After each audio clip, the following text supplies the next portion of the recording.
To maduong' ni wabiro go mos ne mama moyudo shida. Wito nyathi ok en gima yot. Kendo gima lit ne wuon. Nyasaye mbegu kendo. Ka waparo nyithindo ma somogo, ka waparo jopuonj manie puonje, ka waparo osiepene manong'iyogo, ka waparo mamagi, ka waparo anyuolagi, ok donjnwa maber. To nyaka walam ne Nyasaye, nikech Nyasaye ema nigi teko mar nyalo gik moko duto. Mane ong'eyo winjo kiusom text mar Jokorintho mokwongo 15 chapter 15 verse 51 to 57. Abiro kwayo mondo some chap mondo we move on.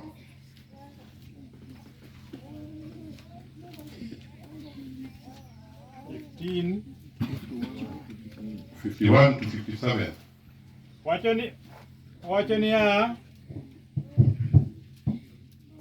to winjuru, chir maringo wacho niya, ng'ato nyalo penjo ni, to winjuru, mondo awachnu wach moro mopondo. Ok wanatho waduto, to nolokwa auta kadiemo wang', katumo gi koywak. Nimar koywak, jomotho nochien, giruok ma ok tow. Kendo wan bende nolokwa, nikech giruok matow nyaka rwakre gi giruok ma ok tow. Adier, gima tho nyaka rwakre gima ok tho. Kuom mano, giruok matow oserwakore gi giruok ma ok tow, kendo gima tho oserwakore gi gima ok tho. Eka weche mondike mano nochop kare niya, tho oselo motiek chuth, in tho e lochni, in tho e rit mikelo. Rit mar tho en richo, kendo richo yudo teko kuom chik. Wagombo kama ni Nyasaye momiyo walocho kuom Ruoth Yesu Kristo. Nyasaye kwero. Winjo kisomo ni tho ochomowa pile. Wito tho oselo motiek chuth, to tho pod nego nega. In tho, ere lochni, in tho, ere lit mikelo.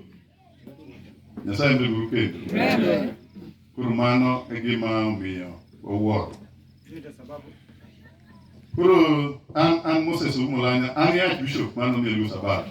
Wuno mone tiende nyango iro wacho niya, mae kaka chal to be mae kaka romo. Koro miyo ka wan ka to warwako joma riwa e din mano mielu Sabato. To din mar somono thor mar wach wacho ni chier mar Kristo.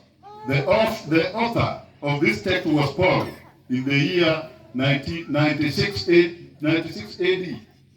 Nyasaye kwero kendo.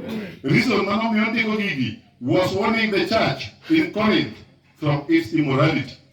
Kaka onego gidag gi jowadgi. Kidak gi wadu, undak nade. Koro define the term chier. Chier biro bang' kaka osetho. Nyasaye kwero kendo. Resurrection comes after death. Kendo dogo wuoyo kuom Kristo. Who is Christ? Yesu Kristo en ng'a? Mumopenji kamano.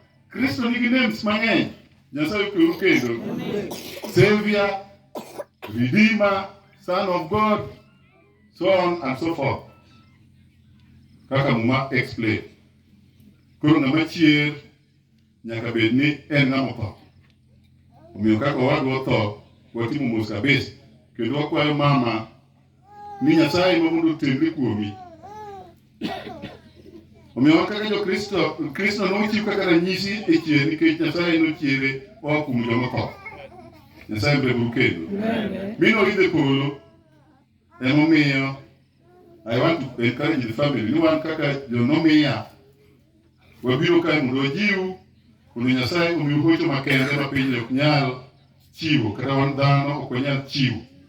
Peace that surpasses human understanding. Kwe modhiero dhano ng'eyo. Kwe uru kendo. Kwe ma piny ni ok nyal chiwo. Mane momiyo kidhi biblical reference, First Thessalonians chapter 4 verse 13 to 18. Wach kanyo ni biro mar Ruoth.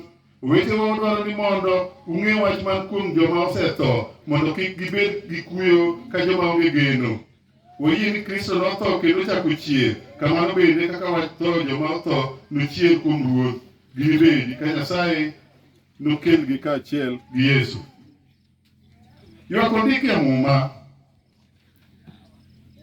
ywak osendiki e Muma kendo wasomo ni ywak ok otamwa wan kaka jo-Nyasaye. Nitie dinde moko ma ok yie ni ng'ato ywagi.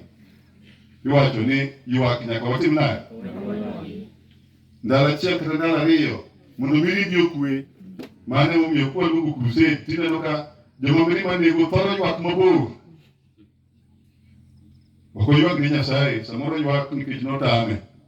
Machiegni moyudo thuolo, onyalo goyo koko kaka otimo nade? Bende samoro ok oywak ni Nyasaye richone nikech kitimo richoni ni an akwelo tifulo ni Nyasaye weya, dher ng'ane manokwal cha, an ema natimo nade? An mana kwalo. Nyathi ng'ane manotho cha, an ema nanego. To kijwaga ywaga maonge sababu, nyaka bed ywak tiwachne jo-Nyasaye mondo ji oneni iloko kiti adier. Kendo mondo walam Nyasaye mondo ywe pi wang'wa kendo mondo ohowa.